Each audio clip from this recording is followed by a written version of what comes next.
Georgia, lost in Georgia.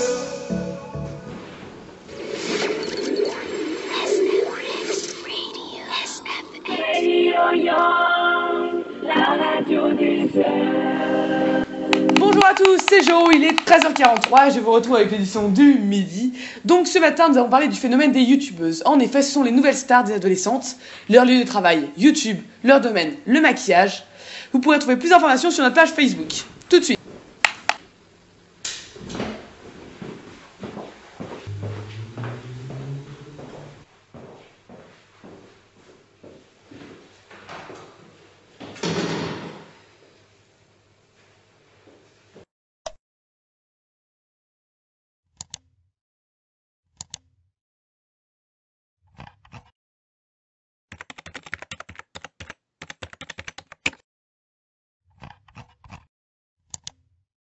Le doc du jour, le phénomène YouTube chez les adolescentes. YouTube, c'est quoi?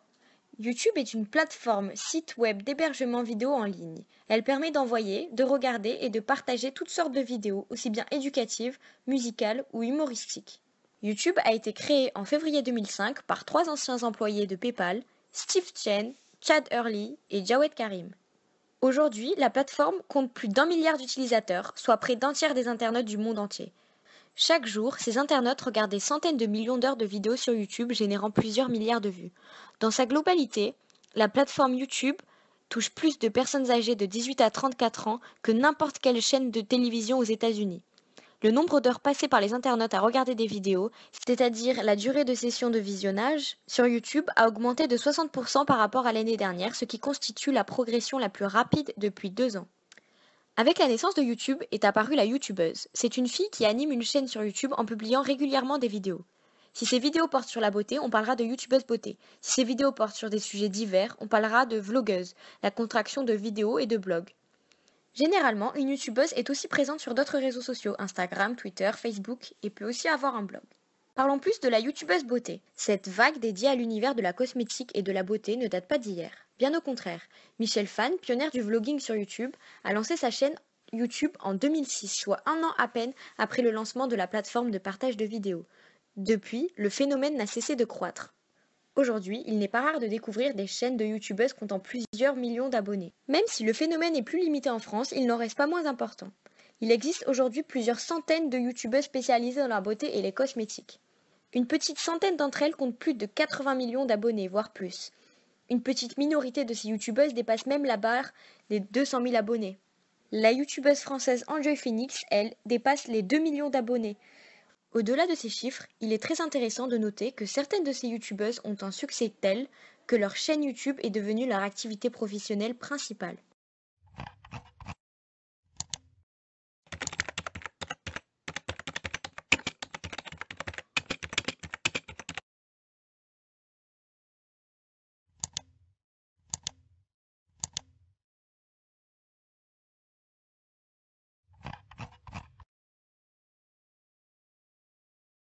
Comment fonctionne YouTube? Règlement et accès. Nous nous sommes interrogés sur les limites de cette plateforme qui sert de relais de diffusion d'informations à un très grand nombre de personnes. En effet, YouTube compte plus d'1 milliard d'utilisateurs, ce qui signifie qu'une personne sur 3 regardant des vidéos sur YouTube en poste également. Les limites seraient ce que l'on peut ou non diffuser et qui ou comment les informations sont-elles vérifiées ou filtrées. La première règle que YouTube met en avant est de rester correct et de respecter ces règles, de les prendre au sérieux et de ne pas chercher un moyen légal de les contourner afin de comprendre l'esprit dans lequel elles ont été élaborées.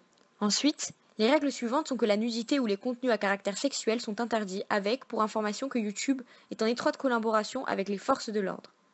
De même pour les contenus violents ou choquants qui portent atteinte au respect des individus. La dernière règle imposée par cette plateforme est de ne pas donner pour titre ou pour miniature d'une vidéo une forme qui pourrait prêter à confusion dans le but d'obtenir des vues. Mais qui vérifie ces règles? Lorsqu'un utilisateur publie une vidéo sur YouTube, il peut choisir de monétiser cette vidéo, c'est-à-dire de recevoir de l'argent d'après le nombre de vues qu'il a fait et la publicité présente. La condition pour cette monétisation est si l'individu est créateur et possède les droits sur cette vidéo. Dans ce cas-là, un ordinateur viendra analyser le contenu avant la publication de la vidéo pour vérifier si l'utilisateur respecte bien toutes ces règles. Donc le contenu est vérifié si une vidéo est monétisée. Maintenant, si une vidéo n'est pas monétisée, La vidéo se publie seule en ligne et elle sera vérifiée seulement si les personnes regardant la vidéo la signalent pour plagiat, contenu choquant ou autre. Donc, on peut dire que les informations qui sont diffusées sur YouTube ne sont pas vérifiées, puisque même si une vidéo porte de fausses informations, cela n'empêche pas sa diffusion. Restez prudents et prenez du recul sur ce que vous regardez.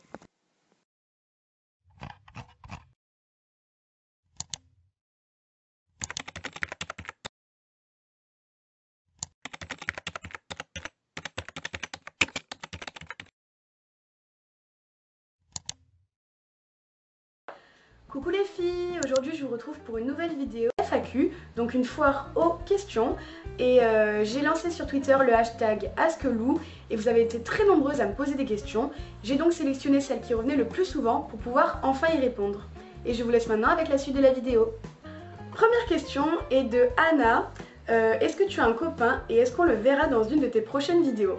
Donc oui, j'ai un copain, ça fait maintenant 2 ans qu'on est ensemble, il s'appelle Jérémy et on vit le parfait amour.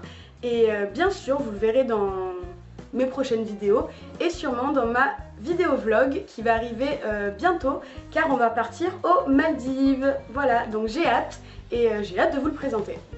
Donc deuxième question, question de Julie. Tu en es où dans tes études et que veux-tu faire après ton bac? Donc moi maintenant je suis en terminale L, je passe mon bac cette année et je pense prendre une année sabbatique après mon bac car j'aimerais vraiment me consacrer à mes vidéos YouTube et j'aimerais que mes vidéos marchent sur YouTube et mes parents soutiennent mon choix. Donc troisième question, question de Marion. Comment tu fais pour être toujours aussi belle? Donc merci beaucoup Marion, déjà ça me fait très plaisir car je fais toujours très attention à mon image, il faut toujours que tout soit parfait, que je me sente bien dans ma peau, bien dans mes habits, il faut toujours que je sois maquillée, coiffée, car je détesterais me retrouver dans une situation embarrassante où je ne serais mal habillée, mal coiffée, mal maquillée, car ça me permet à moi en tout cas de me sentir bien dans ma peau et avoir confiance en moi. Et pour ça, j'utilise des cosmétiques adaptés à ma peau car il faut faire attention de ne pas trop abîmer notre peau, nos cheveux, notre corps, tout ce que vous voulez. Il faut toujours que tout soit soigné et puis bon après, j'ai un peu hérité de la peau parfaite de ma mère. J'ai eu assez de chance de ce côté-là. Et sinon voilà, prenez des produits adaptés à votre peau, prenez des produits adaptés à vous et tout simplement. Et je pourrais peut-être vous donner quelques conseils pour savoir comment bien vous maquiller et bien vous coiffer. Dites-moi, posez-moi des questions dans les commentaires pour que je puisse faire des vidéos sur ça justement. Voilà les filles, c'est la fin de cette vidéo, j'espère qu'elle vous aura plu. N'hésitez pas à liker la vidéo, mettre des petits pouces bleus et à me mettre des commentaires pour me dire ce que vous en avez pensé. Tous les liens seront dans la description pour savoir la marque de ma tenue, de mon rouge à lèvres, je vous le fais comme d'habitude. Et bien sûr, n'hésitez pas à vous abonner en cliquant juste ici. Et je vous donne également mon Facebook, mon Twitter et mon Snapchat. Bisous les filles! Coucou les filles. Alors aujourd'hui je vous retrouve avec la vidéo tuto make-up du dimanche. Donc c'est une vidéo que vous m'avez beaucoup demandé sur les réseaux sociaux. Du coup voilà, donc avant de commencer cette vidéo, je tiens à m'excuser pour ma tête parce que voilà, je suis sortie avec l'ami hier soir et là je reviens dans le jogging donc je dois me laver.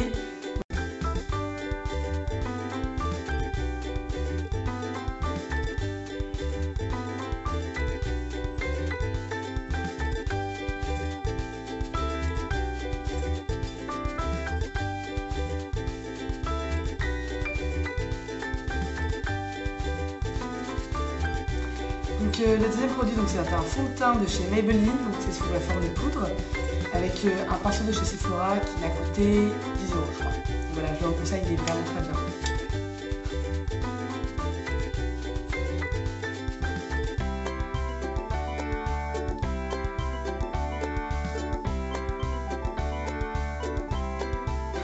Donc je vais maintenant me maquiller les yeux à l'aide de la palette Make It Too de chez Urban Decay. Donc je pense que vous connaissez toutes ces palettes qui fait des miracles. Donc moi personnellement je l'ai acheté en magasin donc chez Sephora et je crois qu'elle m'a coûté 45 €. C'est vraiment une palette que je recommande à tout le monde. Donc pour ce tuto make-up du dimanche, j'ai utilisé 3 fards. Donc le premier phare, c'est le premier, c'est celui qui est blanc, c'est le Foxy. Donc je vais l'appliquer dans le coin de l'œil. D'accord, c'est bon, j'en ai vu assez.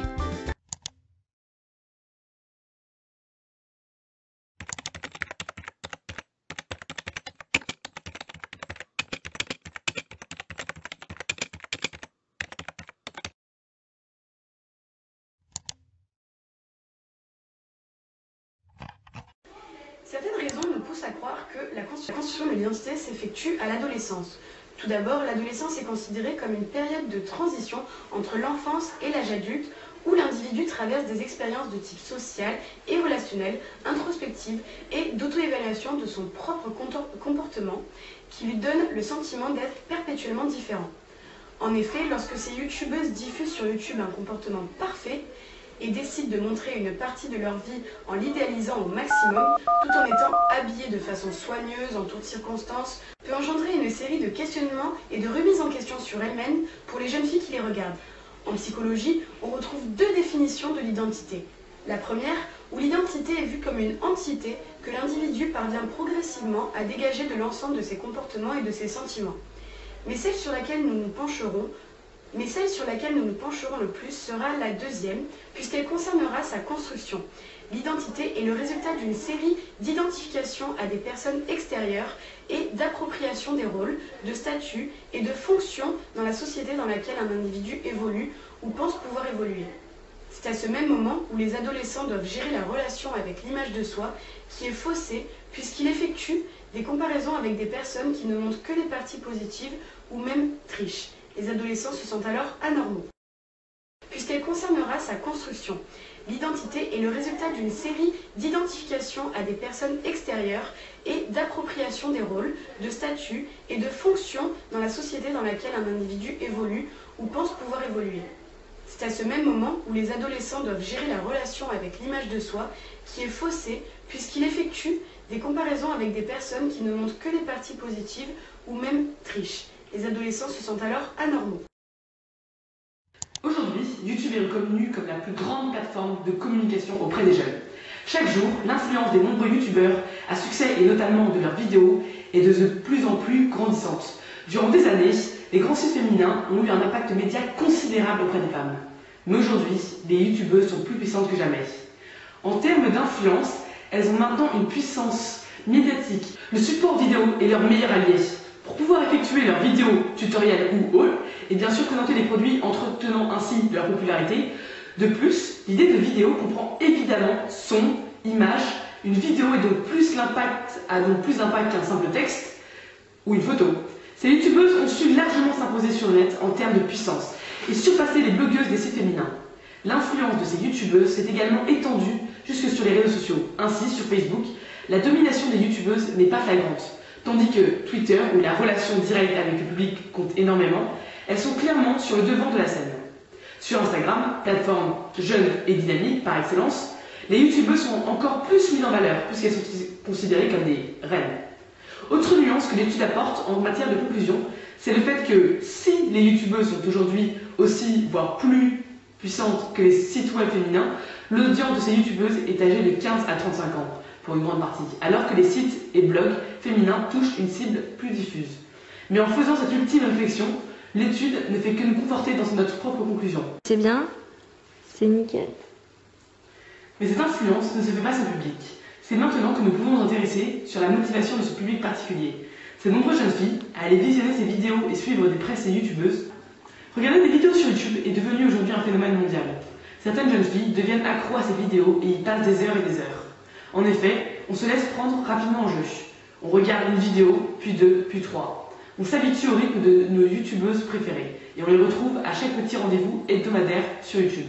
On leur fait confiance, on les admire et cela nous donne des idées pour la vie de tous les jours. L'échange et la proximité avec leurs abonnés et leurs fans est sûrement le plus important chez les youtubeuses. L'échange avec les internautes est peut-être plus authentique au travers des vidéos. Et puis, on y retrouve toutes ces personnes qui commentent, like ou critiquent ces vidéos.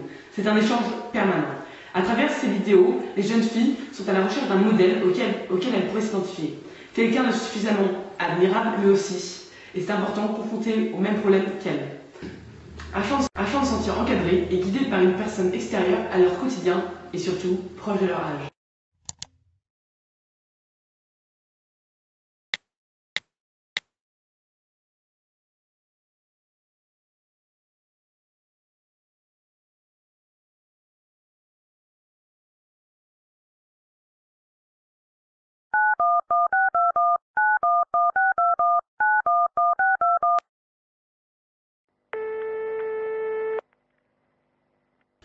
Oui, allô? Bonjour. Bonjour. Merci d'avoir accepté de me rencontrer. Donc depuis peu, après l'avoir entendu à la radio, je me suis intéressée au phénomène de YouTube et plus particulièrement aux youtubeuses et les effets sur les jeunes filles. Et je me suis beaucoup renseignée sur le sujet et j'aimerais savoir si j'ai bien compris. Est-ce que vous pouvez accepter de répondre à mes questions? Ah oui, bien sûr. Ah bah de même. De ce que j'ai compris, les youtubeuses ont une grande influence sur les jeunes filles d'aujourd'hui. Et en regardant quelques exemples de vidéos YouTube, j'ai été très choquée et surprise quant à l'image des femmes qui étaient renvoyées. Oui, en fait, vous comprenez, grâce à leurs vidéos, les youtubeuses peuvent diffuser une image de la femme en quelque sorte superficielle. Vous voyez, avec tous ces tutos maquillage qui poussent les jeunes à s'embellir et ainsi à cacher leur vraie nature et leur vrai visage, ou encore grâce à leurs vidéos vlog qui montrent en quelque sorte une vie idéalisée.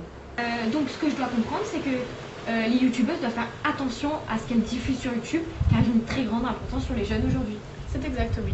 D'autant plus qu'aujourd'hui, il existe un réel décalage en fait entre Internet et la réalité, donc Internet, donc YouTube, puisqu'en fait aujourd'hui on mène un combat contre les stéréotypes de la femme, mais aussi contre les comportements misogynes, alors qu'en fait sur YouTube il existe une frontière entre les hommes et les femmes, puisque les garçons vont être automatiquement redirigés vers des films de gaming, ou tout ce qui est jeux vidéo, et aussi l'humour, alors que les femmes en fait elles n'ont pas le choix, elles font forcément de la beauté. Donc là c'est les youtubeuses beauté, donc avec les tutos, les make-up, tout ce qui est vestimentaire. Le souci avec les stéréotypes diffusés, c'est qu'ils sont accessibles à tout le monde. Mais surtout en fait tout le monde, mais en fait surtout les jeunes qui sont en plus en pleine construction de leur identité, donc qui sont d'autant plus influençables par les contenus qui vont être vus et donc les clichés qui sont véhiculés. Merci beaucoup de m'avoir éclairci sur ce sujet, j'ai vraiment compris maintenant. Et merci beaucoup surtout de m'avoir rencontré. Ouais, c'était un réel plaisir partagé, parce qu'en fait c'est un sujet vraiment très intéressant. Ça fait du bien d'en parler. Au revoir. Au revoir. Au revoir.